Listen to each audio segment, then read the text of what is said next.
चलिए गाइस आगे चलते हैं। आगे हम देखते हैं passive of verbs with preposition, यानी कि ऐसे सेंटेंसेस जिसमें किसका यूज हुआ है, प्रपोजिशन का हुआ है। पहले हम एग्जांपल देखते हैं, फिर हम रूल की तरफ चलेंगे। मैंने लिखा है बस रैन ओवर अ चाइल्ड। ये हमारा सब्जेक्ट है, ये हमारी वर्ब है, ये हमारे पास ऑब्जेक्ट है, और ये जो है गाइस ये क्या है, हमारे पास प्रपोजिशन है।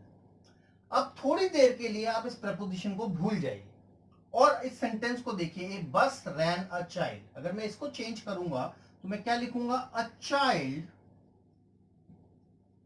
Was run by a bus. इसी तरह से चेंज करूंगा। अगर मैं इसको भूल जाता हूं थोड़ी देर के लिए, इसको भूल जाता हूं, अपने ओवर को भूल जाता हूं, इस प्रपोजिशन को, राइट गाइस। रन जो है थर्ड फॉर्म है, तो आपने क्या करना है कि ये जो वर्ब है इसके जस्ट बाद जो भी प्रपोजिशन है उसको लगा दीजिए। A child was run over by a bus. तो इस तरीके से क्या हो गया, ये हमारा एक्टिव और ये हमारा पैसिव में चेंज हो गया। तो बहुत सिंपल तरीका जो हमने अभी डबल ऑब्जेक्ट के केस में पढ़ा है, लगभग सेम वही तरीके से हमको इसको सॉल्व करना है। यहां पर भी I am listening to him, again हमारे पास प्रपोजिशन जो है वो है टू। इसको चेंज करेंगे तो क्या लिखेंगे, he is being listened by me। Again चीज क्या जोड़ेगी, सिर्फ टू जोड़ देना है, तो एक्टिव का पैसिव में आसानी से चेंज हो गया गाइस। फाइन गाइस, तो कोई परेशानी हुई आप लोगों को, आपने क्या देखा, आसानी से इस तरीके से हम पैसिव में चेंज कर देते हैं। इसी पॉइंट को हमने रूल की फॉर्मेट में भी ऊपर लिखा हुआ है। अब हम इसका एक इंपॉर्टेंट केस पढ़ने जा रहे हैं। ये वो केसेस हैं जहां पर ये है तो क्या हमारे पास प्रपोजिशन के ही केसेस हैं, तो ये कुछ ऐसे वर्ड्स होते हैं, कुछ ऐसी वर्ब्स होती हैं जहां पर बाय का यूज नहीं करते हैं, बाय की जगह पे अदर प्रपोजिशंस यूज की जाती हैं। जैसे कि इंगेज के साथ में इन लग जाता है, अलार्म के साथ में एट लग जाता है, अमेज के साथ एट लग जाता है, लुक के साथ एट है, लुक के साथ आफ्टर भी लगता है, ठीक है, मैरिड के साथ टू है, सेटिस्फाइड के साथ विद है। तो ये कुछ ऐसी प्रपोजिशंस हैं जो इन वर्ब्स के साथ लगभग देखने को मिलती हैं, फिक्स रहती हैं, वहां पर बाय नहीं लगता है। एग्जांपल देखते हैं, मोहन मैरिड गीता। अगर हम इसको सिंपल लैंग्वेज में चेंज करेंगे जो अभी तक हमने पढ़ा है, तो हम क्या लिखेंगे, Geeta was married by Mohan. Fine guys, हम इसी तरह से चेंज करेंगे। बट क्या है कि मैरी एक ऐसी वर्ब है जिसके साथ में क्या लगता है, टू लगता है, बाय नहीं लग सकता। तो हम यहाँ पे क्या करेंगे, हम इसको टू कर देंगे। तो इस तरीके से हमारा एक्टिव का पैसिव चेंज हो जाएगा। मोहन मैरिड गीता को हम कैसे लिखेंगे, Geeta was married to Mohan. Clear guys. Next, my work satisfied the officer, right, my work satisfied the officer. तो हम इसको चेंज करेंगे तो क्या लिखेंगे, the officer was satisfied by my work. अगर हम जनरली चेंज करेंगे गाइस तो इसी तरह से चेंज करेंगे, बट सेटिस्फाइड के साथ में विद लगता है, ना कि बाय। तो इस बाय को हटा करके मैं क्या कर दूंगा, the officer was satisfied with my work. तो इस तरीके से आप क्या कर सकते हैं गाइज, इसको चेंज कर सकते हैं। This book box contains pens. तो इसको चेंज करूंगा मैं, किस तरह से लिखूंगा, मैं लिखूंगा pens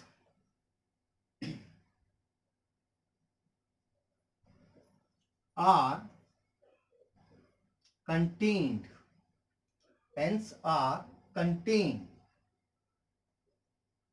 by this box according to rule। जो हमने अभी तक पढ़ा है उसके अकॉर्डिंग तो गाइस हम इसी तरह से चेंज करेंगे, बट हमें करना क्या है, यहाँ पे बाय नहीं आएगा।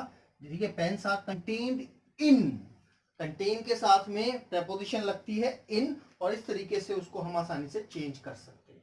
तो आई होप गाइस प्रपोजिशन का केस भी आपको अच्छी तरह से समझ आ चुका है कि अगर आपके पास किसी सेंटेंस में एक्टिव वॉइस के अंदर अगर प्रपोजिशन अवेलेबल है तो उसको हम किस तरीके से चेंज कर सकते हैं।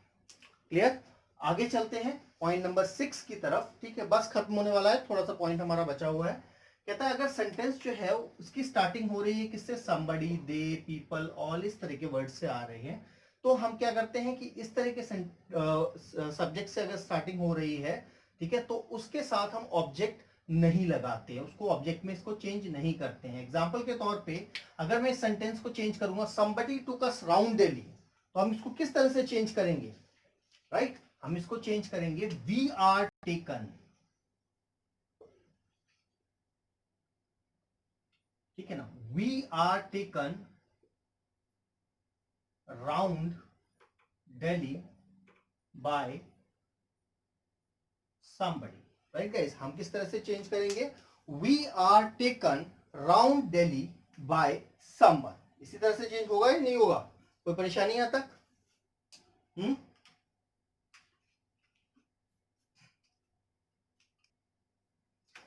तो हमें क्या करना है गाइस, इसमें से ये जो बाय समबडी है इसको लिखने की कोई जरूरत नहीं है, हमारा सेंटेंस यहीं तक मीनिंग दे देगा, we are taken round Delhi by somebody, that's it. तो इस तरह से एक्टिव का पैसिव यहां पर चेंज हो गया। नेक्स्ट सेंटेंस देखते हैं, people read my book everywhere. अगर मैं इसको चेंज करूंगा तो कैसे करूंगा, माय बुक, ठीक है, is red by people everywhere, इसी तरह से लिखूंगा बाय पीपल एवरीवेयर। तो यहाँ पे बाय पीपल लिखने की कोई जरूरत नहीं है मुझे, मैं सिर्फ एवरीवेयर लिख दूंगा and it will make my the sense of the sentence, मेरा सेंटेंस यहीं पे करेक्ट हो जाएगा। फाइन गाइस, आई होप आपको ये पॉइंट भी समझ आया होगा। नेक्स्ट चलते हैं अगले पॉइंट पे, पॉइंट नंबर 7 पे। कहता है अगर एक्टिव वॉइस के अंदर सेंटेंस जो वर्ड्स हैं वो कैसे दे रखे हैं, nobody, no one, none, no से रिलेटेड दे रखे हैं, तो उसको चेंज कर दिया जाता है एनीवन में, जो एक्चुअल में सेंस देता है नॉट प्लस एनीवन का, ठीक है। जैसे कि no one has cheated you, क्या लिखा है, no one has cheated you, तो हम इसको कैसे चेंज करेंगे, you have not been cheated, you have not been cheated by anyone। Fine guys, इसको कैसे चेंज करेंगे, you have not been cheated by anyone। तो इस तरीके से ये एक्टिव का पैसिव है, हम आसानी से चेंज कर देंगे। nobody will disturb you, तो हम कैसे चेंज करेंगे, you will not be disturbed by anyone। तो इसको एक्चुअल में क्या कर देना है, हमने नोबडी को हमने किस में चेंज कर दिया, सॉरी एनीवन की जगह एनीबडी हो जाएगा यहाँ पे, सॉरी, ठीक है, जैसा भी होगा उसके अकॉर्डिंग करते हैं, ठीक है। तो यहाँ पे नॉट प्लस में एनीबडी हो गया, नोबडी की जगह, नो वन की जगह में नॉट प्लस में एनीवन हो गया।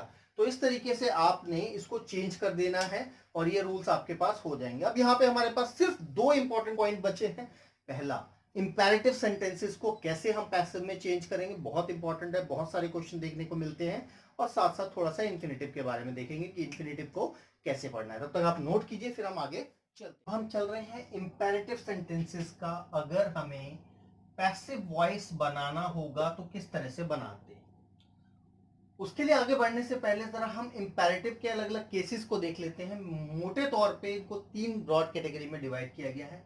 ऐसे पैसिव वॉइस जिसमें ऑब्जेक्ट अवेलेबल होता है, ऐसे पैसिव वॉइस जिनके अंदर ऑब्जेक्ट अवेलेबल नहीं होता है, राइट, और ऐसे पैसिव वॉइस जिसके अंदर मोरल सजेशंस की बात की जाती है। इसको हटा देते हैं क्योंकि इसमें ऑब्जेक्ट नहीं होता हमारे पास। फाइन गाइस, तो चलिए पहले हम बेसिक सेंटेंस की बात करते हैं, इंपैरेटिव सेंटेंस। इंपैरेटिव सेंटेंस जैसा कि आप जानते हैं ऐसे सेंटेंस जिनका यूज हम आज्ञा लेने और आज्ञा देने के लिए करते हैं। सबसे बेसिक सेंटेंस है ये वाला, वर्ब की फर्स्ट फॉर्म प्लस में ऑब्जेक्ट। और याद रखिएगा इन सभी सेंटेंसेस के अंदर सब्जेक्ट हिडन होता है, वो क्या होता है, यू, यानी कि सामने वाला, ठीक है। अगर इसका पैसिव बनाना होगा तो उसका रूल ये होता है, एग्जांपल की मदद से समझते हैं। मैंने लिखा है क्लोज द डोर, तो अगर मैं इसका पैसिव बनाऊंगा तो मैं क्या लिखूंगा, let the door be closed, let the door be close, ये मेरा बन गया पैसिव। इसी तरह से अगले का अगर मैं पैसिव बनाता हूं, inform the police of the accident. देखा जाए तो मेन पार्ट हमारे पास इतना ही है, तो इसको अगर हम चेंज करेंगे, let the police be informed, ठीक है ना। आगे का part as it is copy कर दीजिए, ऑफ द एक्सीडेंट। देखा गाइस आपने, तो एक बेसिक सेंटेंस को अगर हमें चेंज करना है पैसिव में तो बहुत सिंपल तरीका है, क्या कर दीजिए, बी प्लस वर्ब की थर्ड फॉर्म लगा दीजिए, आसानी से चेंज हो जाएगा। हालांकि जो लेट से स्टार्ट होने वाले सेंटेंसेस हैं, अगर उनको भी चेंज करना है आपने तो उनके लिए भी कोई रूल बहुत डिफिकल्ट नहीं है, बहुत सिंपल सा रूल है, उसका भी सेम यही पॉइंट है। सिर्फ यहाँ पे क्या करना है, जो प्रोनाउन हमारे पास अवेलेबल होता है उसको बाय के साथ लास्ट में लिख दीजिए। जैसे let him write a letter, इसका अगर मैं पैसिव बनाऊंगा तो क्या लिखूंगा, let a letter be return by him. हमने क्या लिखा, let a letter be return by him, ये बन गया इसका पैसिव। इसी तरह से अगर इसको पैसिव में चेंज करूंगा, let us discuss the problem, तो क्या हो जाएगा, let the problem be discussed by us. जो भी यहां पर अवेलेबल है वो हम यहां पर क्या कर देंगे, बाय के साथ जोड़ देते हैं। आई होप आपको समझ आया दोनों बेसिक केसेस की, इनको कैसे पैसिव में बदलना है। अब हम बात करते हैं ऐसे सेंटेंसेस जिसमें ऑब्जेक्ट नहीं होता, जैसे गो अवे। अब गो अवे के अंदर कोई ऑब्जेक्ट नहीं, डू, रन, ठीक है, hair him, sorry hair him नहीं होगा, हेयर हिम अगला केस होगा। तो इसमें इस तरह के जो सेंटेंसेस हैं, इन सेंटेंसेस के अंदर हमारे पास ऑब्जेक्ट नहीं है, और जब इनमें ऑब्जेक्ट नहीं होता है तब हम इसको पैसिव में कैसे बदलते हैं, इसके साथ हमें इस फ्रेज का यूज करना होगा, you are order to, you are requested to, या फिर यू आर फॉरबिडन, यानी कि रोका जा रहा है उस चीज के लिए। तो पैसिव में अगर मैं इसको बदलता हूं गो अवे, ऑब्वियस सी बात है ऑर्डर की बात हो रही है, तो हम क्या लिखेंगे, you are ordered to go away as it is, ठीक है ना। नेक्स्ट में अगर मैं पैसिव बदलूंगा तो क्या हो जाएगा, डू, यू आर, यहां पर भी ऑर्डर की ही बात हो रही है, ordered to do, you are order to do. इस तरीके से आपने क्या देखा गाइज, इसको हम पैसिव में आसानी से बदल लिया हमने।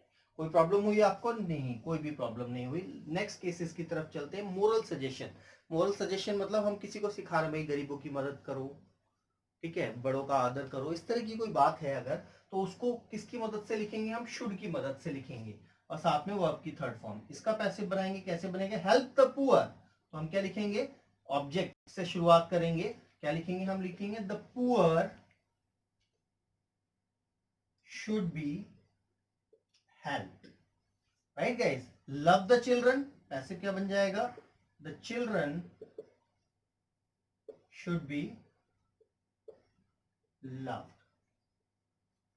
तो आई होप गाइज आपको सारे समझ आए इंपेरेटिव केसेस को किस तरह से आप लोगों ने आसानी से पैसिव में चेंज कर सकते हैं। हमने सभी केसेस को यहाँ पर एक बार स्टडी कर लिया है। सिर्फ एक लास्ट पॉइंट देखना है, इन्फिनेटिव वर्ब के साथ, इन्फिनेटिव यानी कि टू प्लस वर्ब की फर्स्ट फॉर्म का पैटर्न अगर है तो उसको टू बी प्लस वर्ब की थर्ड फॉर्म में चेंज कर दीजिए, बस इतना सा पॉइंट है। हालांकि इसके भी बहुत सारे केस, 2-3 केस बनते हैं, पर वो आपके लिए बहुत ज्यादा नेसेसरी नहीं है, आप इसी पॉइंट से अपना काम चला सकते हैं, आप आसानी से इसके बेसिस पे सेंटेंस को चेंज कर सकते हैं। तो यार गाइस, ये जो है हमारे पास एक्टिव के केसेस दे रखे हैं, अब हमें चेंज करने हैं इसको पैसिव के केसेस में। तो पैसिव के केसेस में हम किस तरह से चेंज करेंगे, जरा इसको देखते हैं। मैंने पहला सेंटेंस लिखा है I am to do it, इसको अगर मैं पैसिव में बदलूंगा तो कैसे लिखूंगा मैं, it is to be done by me. क्या हो गया guys, it is to be done by me. आपने देखा हमने एज इट इज सबको चेंज किया, ठीक है ना, सिर्फ इसमें क्या लग गया, टू बी जुड़ गया है और कुछ भी नहीं जोड़ा है, बाकी सब कुछ एज इट इज लिखा है। पैसिव में अगर इसको बदलेंगे, I want to finish the work, तो हम कैसे चेंज करेंगे इसको, ध्यान से देखिए आप लोग, I want to finish the work का क्या हो जाएगा, आई वॉन्ट, यहां पे इसको एज इट इज रखेंगे, I want the work to be finished, ठीक है। So this way we can make the passive of infinitive verbs, right guys. I hope हमने लगभग सभी केसेस कर लिए हैं इसके, और इन सभी केसेस को ध्यान से पढ़ने के बाद आप एक्सरसाइज में जितने भी क्वेश्चन अवेलेबल हैं आप लोगों के पास, आप आसानी से सारे के सारे कर पाएंगे। फाइन, तो एक बार अगर कहीं कोई पॉइंट में आपको प्रॉब्लम हुई है तो हम लाइव क्लास में उसको डिस्कस कर लेंगे guys. Fine, that's all we have for today, see you in the next video, till then Jai Hind, bye bye.